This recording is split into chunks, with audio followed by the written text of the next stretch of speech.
December the 14th, 2003. It's a cold day. The atmosphere is filled with rumors. Journalists gathered while TV cameras were going live, broadcasting to millions. Then 3 men head towards the stage. One of them, Paul Bremer, announces, "Ladies and gentlemen, we got him." Now the former dictator of Iraq will face the justice he denied to millions. A dark and painful era is over. A hopeful day has arrived. This was the first time Saddam was seen by the world in over 8 months. The once nation leader is now a captive. How could the most wanted man in Iraq keep hiding for this long? The country itself is roughly the same size as California.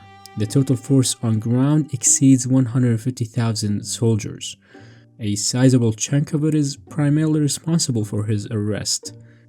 Despite conducting airstrikes targeted at key locations where the Iraqi president was suspected to be, by the end of the invasion, initiated by the coalition forces and the US, it became increasingly clear that Saddam and most of his regime members have fled.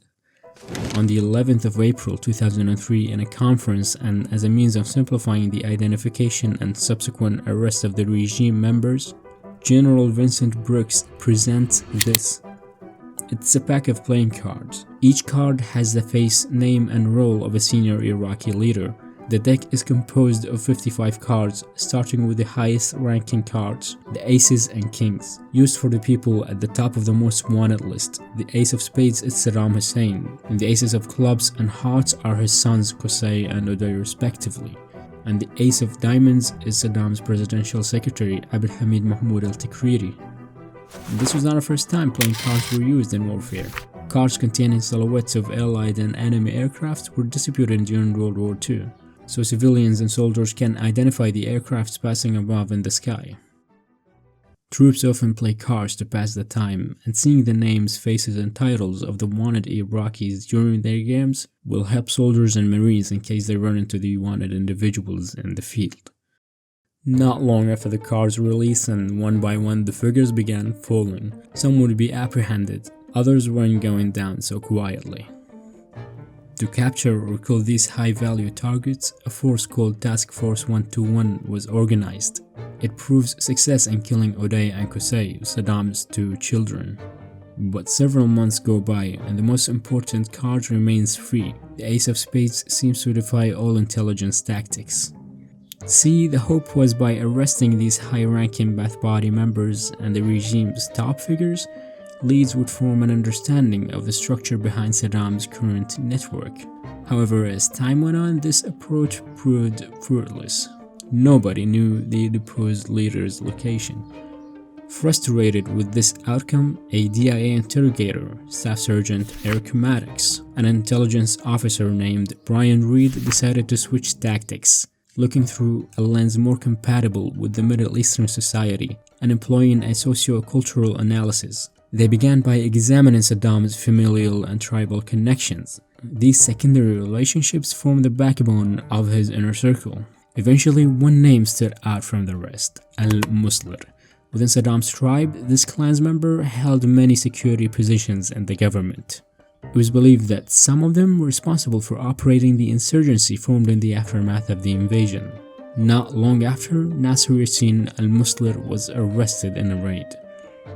He was interrogated and soon enough laid out the names of 28 former inner circle bodyguards closest to Saddam. One of them is this guy, Muhammad Ibrahim al-Muslir. Here he appears in the last public appearance of the president amidst the invasion. He happens to be the cousin of the First Lady and was believed to play a significant role in the insurgency. Ibrahim is now a prime target. All the focus shifts on him. He could be the key link to the Ace of Spades. But first, his location has to be uncovered. Fortunately, investigators won't have to wait for long, because soon after, his driver Bassem Latif is apprehended. He reveals 5 possible hideouts of Muhammad Ibrahim. All of them are raided simultaneously, but no trace of Muhammad Ibrahim is found. Instead, his son Muslir is taken into custody. Muslir has no clue of his father's whereabouts. However, when talking about his hobbies, he mentions his father's great love for fishing. to the point of operating a fish pond near Samarra. The fish pond is raided next, but once again no sign of Muhammad Ibrahim. Only 2 fishermen are arrested. At this point, it's like searching for Santa. Growing so frustrated with this situation, the interrogators spend the whole night questioning these fishermen, until finally one of them breaks and reveals the location of his cousin, who turns out to be Muhammad Ibrahim's deputy. Raiding this house in Baghdad finally results in the capture of Muhammad Ibrahim. Interrogators waste no time and immediately begin questioning him. Initially, he denies all allegations of involvement in the resistance operations and, crucially, his direct ties to the deposed president. However, once assured that his and his family's safety was guaranteed and no harm was going to fall upon them, he gives up. He draws a location on a map, 9 kilometers to the south of Tikrit, a farm town called Al-Dor exists. Yesterday, United States military forces captured Saddam Hussein alive.